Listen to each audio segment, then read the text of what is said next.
अस्सलाम वालेकुम। मेरे नाम जुलेखा है तो रानी माई दागा मगर को नहीं निगे नु को नहीं हमदा ने ये जी मेरी बोई है तिंदा आगे मगर को नहीं है। मैं भाई गरीब हाँ ते मंग पेन ते खांदी होनी है मुथाज हाँ मां ही मरी हुई है ते प्यो ही मरा होया है ते किसी दे घर च रहनी है बड़ी औखी जिंदगी गुजरदी पई है। मैं तो बिस्तरे तो औखी हाँ ते मंजे तो औखी हाँ जेड़ी गल है।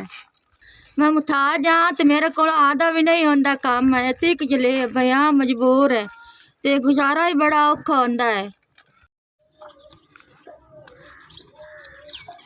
SVS ਤੁਹਾਡਾ 4000 ਮਾਈ ਰਾਣੀ को पहुँचाया। अल्लाह पाक तुहाडे कारोबार च बरकत पावे, अल्लाह तुहानू तंदुरुस्ती देवे, तुहानू घना देवे ते अल्लाह तुहाडी जिंदगी करे, अल्लाह तुहानू तंदुरुस्ती देवे, अल्लाह सुख दिने। पहले साडे गरीबां दे काम आए ने, इन्ना पैसा दी मैं दवाई ले सा। ठीक है, अगर मेरी इमदाद कीती रखा है, मैं तुहाडे दिलों खुश हाँ, मैं तुहाडे ते दिलों खुश हाँ। अल्लाह तुहानू बहुता देवे। SVS ਤੁਹਾਡਾ ਸ਼ੁਕਰੀਆ, ਤੁਹਾਡੀ ਮਿਹਰਬਾਨੀ।